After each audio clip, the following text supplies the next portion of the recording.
Hi, my name's Kyle Ingram, and I'm a disability rights attorney focusing on federal employees in Washington, D.C. Today, I'm going to talk about reasonable accommodations for federal employees and the concept of limitations and restrictions. These two concepts are critical to getting effective accommodations, but most people don't understand how important they are, including doctors and reasonable accommodation specialists. I work with federal employees every day who are struggling to get accommodations, and I see the same problem: medical documentation that doesn't clearly spell out the individual's limitations and restrictions. The problem is that when your documentation is vague, agencies exploit that ambiguity. They provide minimal accommodations and claim they've met their legal obligations. This is typically called alternative accommodations, and I'm going to help you understand today how to avoid this.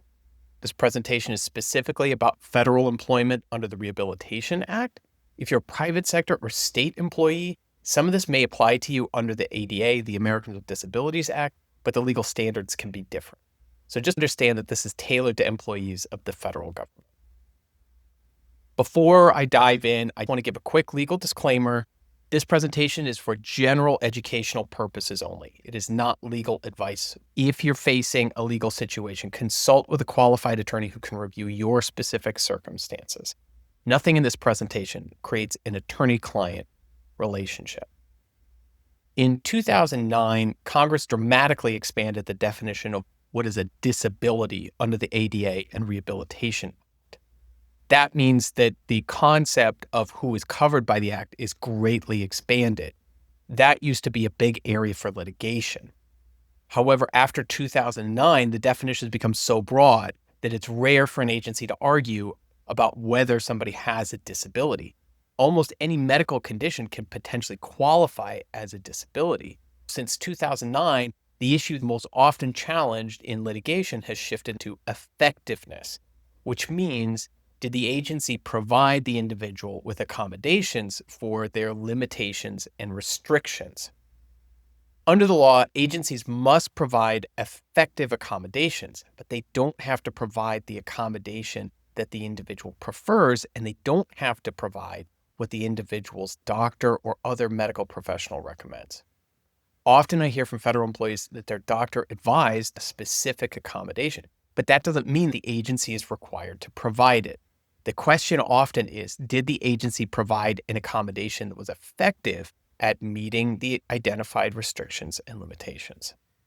For example, if your limitations state that you cannot lift more than 25 pounds or stand for longer than an hour without a break, clear when the agency accommodation is meeting this requirement. But when you have vague limitations or restrictions such as limited in lifting or limitation in standing, it's unclear when that would be violated or what the agency has to do to meet that limitation. So if your documentation doesn't clearly state your limitations, how is it that the agency is going to know what needs to be accommodated? Medical documentation often fails because doctors approach accommodation paperwork using what I call the prescription model. They provide orders that patients follow.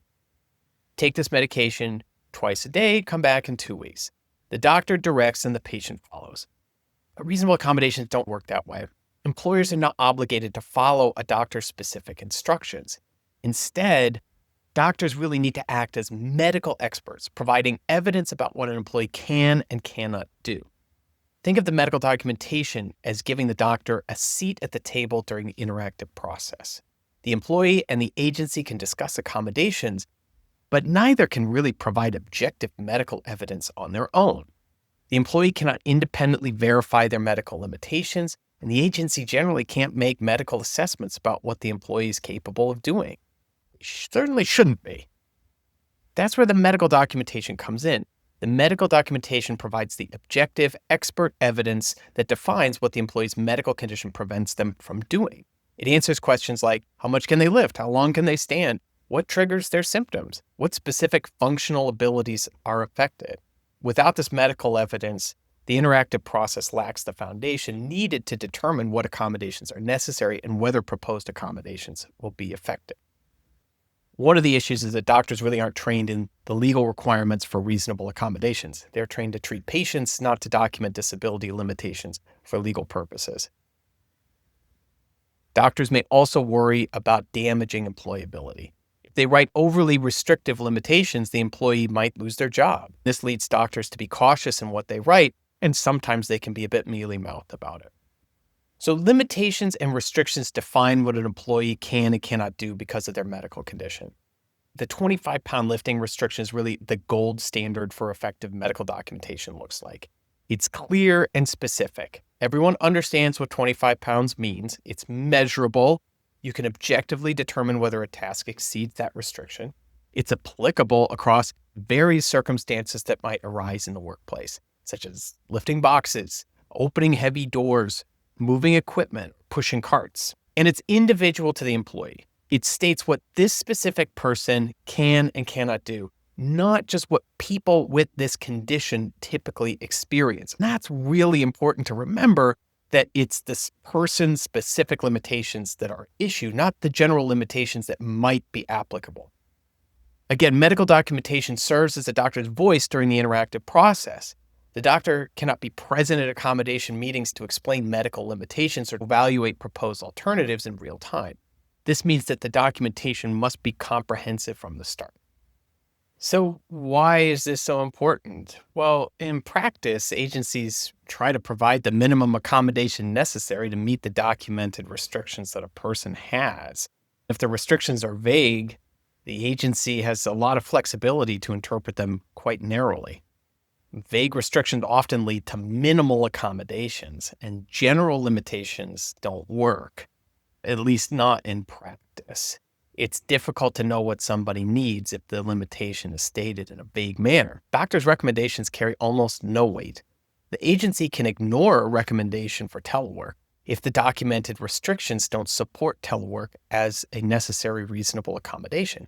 And that's what a lot of people are seeing right now. The accommodation must flow logically from the documented restrictions. If you're requesting telework, there needs to be a restriction that telework addresses, like requires immediate access to restroom facilities or can't drive more than 10 minutes due to triggers. So I'm going to point out a couple of cases here that I think are examples of what people should be concerned with. The first case is Melissa M. In this case, her accommodation was denied. She got alternative accommodations, but she had requested telework. And the issue was that she had limited concentration. There was no clues in her medical documentation that said this is why she needs this accommodation for her concentration. Then she later updated that with information stating that she had IBS, or irritable bowel syndrome. So that's when the agency changed and they provided her with the accommodation. When she sued and she said, hey, I needed both accommodations from the beginning, the EEOC denied that claim and said, we don't see any evidence that you told them about the IBS. The other case that I've got here is Complainant v. Army. This is where somebody had requested full-time telework, and the agency instead provided a wheelchair and a parking space and other types of accommodations. The key sentence that the EEOC stated in this case is, while complainant may have preferred telework, an individual with a disability is not entitled to the accommodation of his or her choosing, but rather to an accommodation that is effective. The effectiveness, again, is the floor at which the agency must accommodate. Everything above that, they're not obligated to accommodate, and they can change that accommodation. And that's something we're seeing a lot with the return to office order coming from this current administration. People are being brought back into the office and having their accommodations reassessed, even though they previously had a prior accommodation that met their needs in the form of telework in a lot of cases. They're being brought back to the office and told they don't need that accommodation, that they can have a lesser accommodation. And that's entirely consistent with the law if the medical documentation does not spell out what those restrictions are, and those restrictions have a nexus, a meeting with the accommodation that is necessary, telework in this case. It's a good idea to work with your doctor to document clear and specific limitations and restrictions. This is your best defense to alternative accommodations that don't work, and it sets you up in a position to legally challenge accommodations that are not effective. An attorney can help you identify your functional limitations and translate these into specific measurable restrictions or limitations before you talk to your doctor. Again, they're not trained to do this kind of work, even under the best of circumstances. And an attorney can help you understand what makes documentation effective and to avoid common pitfalls that lead to denied accommodations. This kind of preparation can make your conversation with your doctor more productive. If you have questions about structuring your limitations or what to suggest to your doctor, I would recommend consulting with a qualified attorney before submitting documentation. An attorney can help you think through these issues and have a more productive discussion with your medical professional and ultimately, hopefully, to get the accommodations that you need. This work upfront can make the difference in getting an effective accommodation or not. For more information about federal employee EEO issues, feel free to visit my blog at kingramlaw.com. Thank you for watching.